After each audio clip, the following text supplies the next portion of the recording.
মুখ্যমন্ত্ৰী ডাঙৰীয়াই যিখন প্ৰেছ মিট দিছিলে গৌৰৱ গগৈৰ বিৰুদ্ধে কালি তেখেতে 10 দিন ক'ত আছে বুলি কওঁতে তক্ষশিলা চাবলৈ গৈছে বুলি কৈছে আৰু তক্ষশিলা ৰাৱলপিণ্ডিত আছে গোটেই কথাবিলাক তেখেতে স্পষ্টকৈ কোৱা নাই আমি এটা কথা জানো যে তেখেত এখন চিটিৰ ভিজা লৈ পেলাই গৈছিলে তাত গৈ পেলাই আৰু 3খন ভিজাৰ কথা দুখন চিটিৰ ভিজাৰ কথা ওলাল এই 4 নম্বৰ এখনৰ কথা তেখেতে নিজেই ক'লে যে কিমান ডাঙৰ কানেকশ্যন থাকিব লাগিব তেখেতৰ ইমান ডাঙৰ কি কানেকশ্যন এই কথাবিলাক তেখেতে ৰাইজৰ আগত উল্লেখ কৰক তেখেতে এটা কথা কৈছে কালি যে তেখেতৰ শিশুকেইটাৰ কি স্থিতি সেই বিষয়ে মুখ্যমন্ত্ৰী ডাঙৰীয়াই ৰাইজক জনাইছে এইটোতো পাছপৰ্টত দেখকে তেওঁ ৰিভিল কৰি থৈ দিছে তেখেতে লুকাব খুজিছিলে মুখ্যমন্ত্ৰী ডাঙৰীয়াই ৰাইজক কৈ দিলে এইটো কি ভুল কৰিলে কিন্তু তেখেতক মই প্ৰশ্ন খুজিব খুজিছোঁ যে তেখেতে অসমৰ মুখ্যমন্ত্ৰী হ'ব খোজে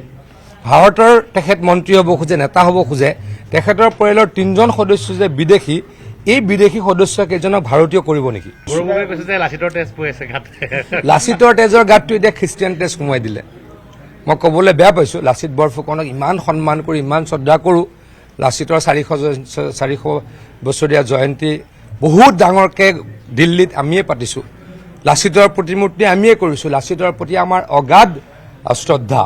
সেই লাচিতৰ তেজত যে বিজুতৰীয়া তেজ সোমাই গ'ল সেইটো অত্যন্ত দুখজনক অন্ততঃ তৰুণ গগৈ নাতিকেইজনক গৌৰৱ গগৈ ডাঙৰীয়াই হিন্দু বা আহোম পৰম্পৰাৰে ৰাখিব লাগিছিল ডাঙৰ দীঘল কৰিব লাগিছিল অত্যন্ত দুখৰ কথা এই কামটো তেওঁ ভুলটো বুজি তেখেতৰ সন্তানকেইটাক ভাৰতীয় পৰম্পৰালৈ হিন্দু পৰম্পৰালৈ আহোম পৰম্পৰালৈ ঘূৰাই আনক মই তেখেতক অনুৰোধ কৰিছোঁ